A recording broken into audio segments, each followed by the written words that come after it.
We are going to continue 7C. We're converting equations from rectangular form into polar form and then polar form into rectangular form. So this is the second part. We're actually at the bottom of the page of our notes for 7C. And so here, to change from polar to rectangular, we have to manipulate equations that use polar coordinates until they give us something nice. So if we can somehow get each equation to contain one of the following expressions, we could perform some substitutions. So if we get an equation and are able to get r times cosine of theta, we know that we could substitute that for x and vice versa depending on which way we are converting our equation. R times sine of theta, we can substitute that for y. We know that r squared is equal to x squared plus y squared. We used that equation when we were converting from rectangular coordinates into polar coordinates. And then we also know that tangent of theta is the same thing as y over x. And I do have arrows going both ways because the previous part of 7C, if we had an x, we substituted that out and replaced it with r cosine of theta. This time, if we have this, we're going to substitute the x in. So there are a few different strategies that we're going to use for manipulating equations. And when we go through the examples, we're going to list them on the side of our notes. So when you're looking back at your notes, you can see what we did. One thing we do want to know is when we are converting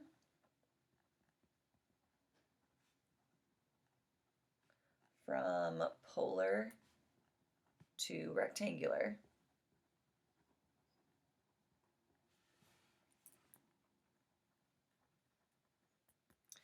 we don't have to solve for a specific variable.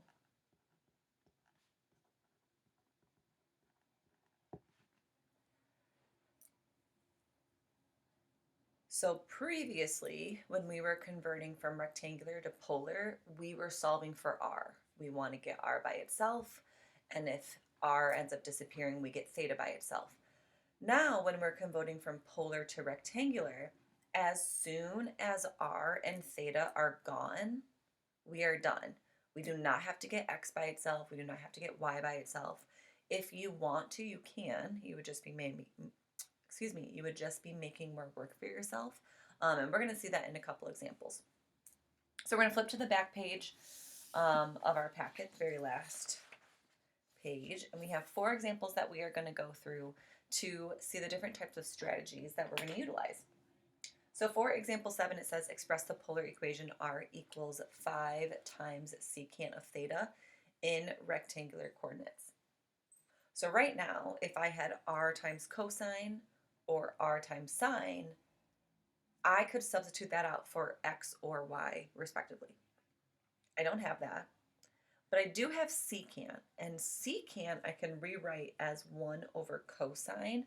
So for this one, my strategy is we're going to use our reference sheet. So we're going to use our Pythagorean identities.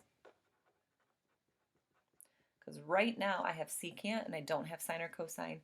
So I'm going to start by rewriting secant as 1 over cosine.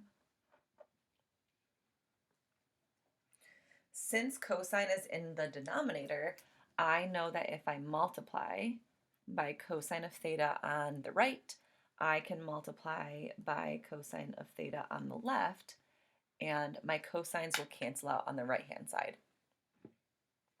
When I rewrite this, I have cosine of theta times r, and I could flip the order, and I have r times cosine of theta equals 5 times 1, which is just 5. Hopefully you notice that this is good because we know that r times cosine of theta is x, so I'm going to substitute r cosine of theta out. I'm going to substitute x in, so I get x equals 5. I don't have r anymore. I don't have theta anymore. This is my final answer. I am done.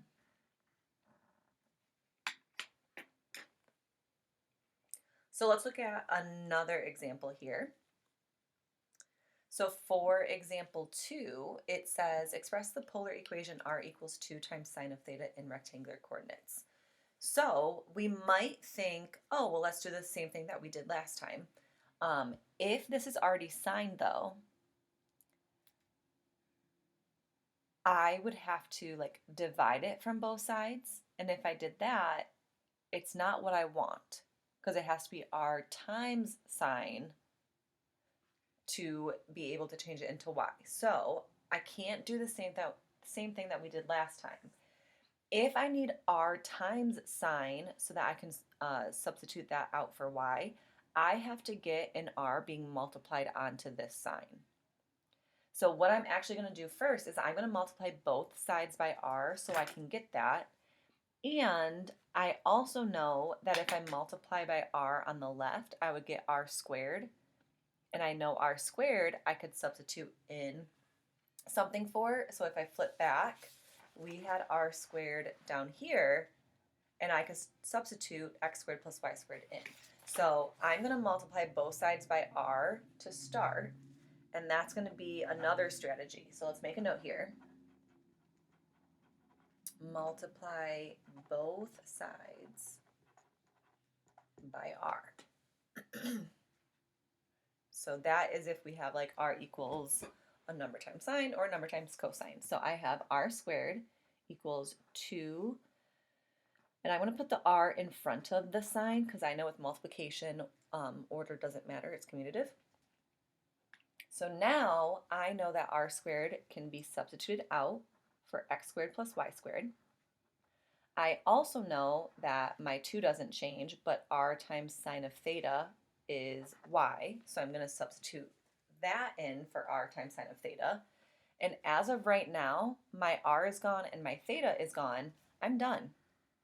I do not need to make it hard on myself and divide everything by 2. As soon as r and theta are gone, you are done changing your polar equation into a rectangular form. All right, let's look at example 9. So example 9, let's scoot this. We have r equals 2 plus 2 times cosine of theta. So this doesn't really look like either one that we've already done because it has that 2 plus. Because r is by itself and I have cosine here, I think we should try to do what we did in example 8 and multiply everything by r. So I'm going to multiply this by r. I'm going to use a different color pen. Multiply this by r, multiply this by r. So every single term gets multiplied by r. So when I rewrite that, I have r squared equals 2r plus 2r cosine of theta. So that helped for 2 of the 3 terms. I can substitute r squared out. I can substitute x squared plus y squared in, so that's good. I know r times cosine of theta is x. This r I'm going to have to kind of keep thinking about. So let's see what we end up getting. X squared plus y squared. And then I'm going to substitute x in for r times cosine. So this came out and this came in. This part I substituted out for x. So that's how I got my next step.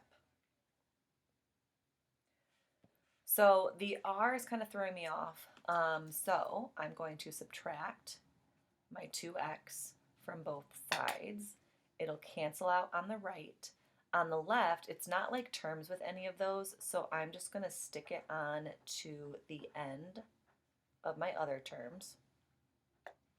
So I have x squared plus y squared minus 2x equals 2r. As of right now, the only thing I can get that would really allow me to switch out the r is if it was r squared. Because I don't want to start messing with sine and cosine if there's not one on this side. So to get r squared, I am going to square both sides of my equation. So the entire left side and the entire right side.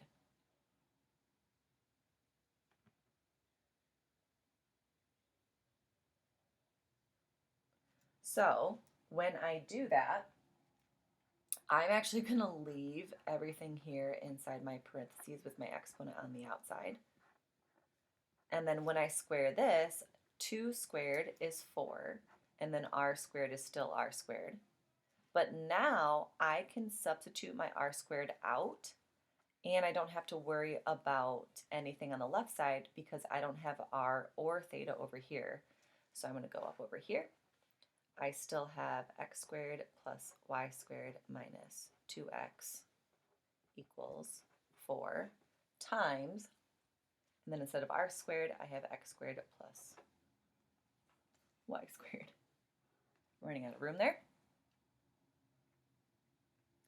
And now I don't have r or theta. I'm done. I'm not going to try to simplify it. I have a lot of different terms there, and this is my equation in rectangular form.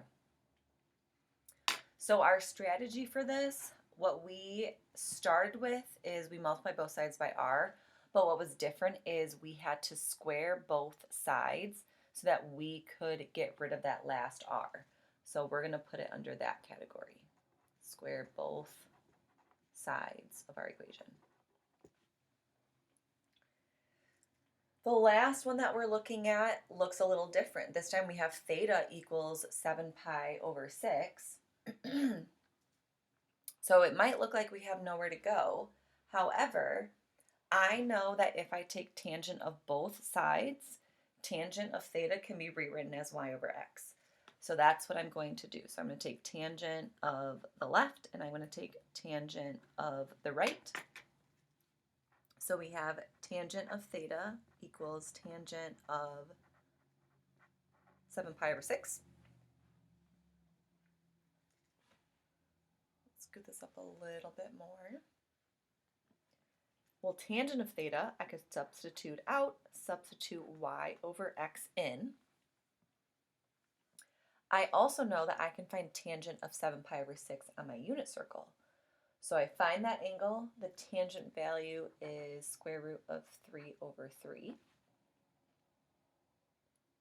And as of right now, I don't have r or theta. This can be my final answer.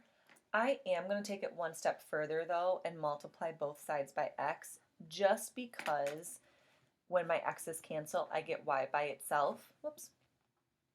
And this is a typical look of a linear equation, and we're used to that, so this would be my final answer. But if you left it like this with the y over x equals square root of 3 over 3, that would be totally fine. I would accept that, not a problem. So the method or the strategy that we used for this is we ended up taking tangent of both sides. And that was because we initially saw the theta by itself, and theta equaled an angle.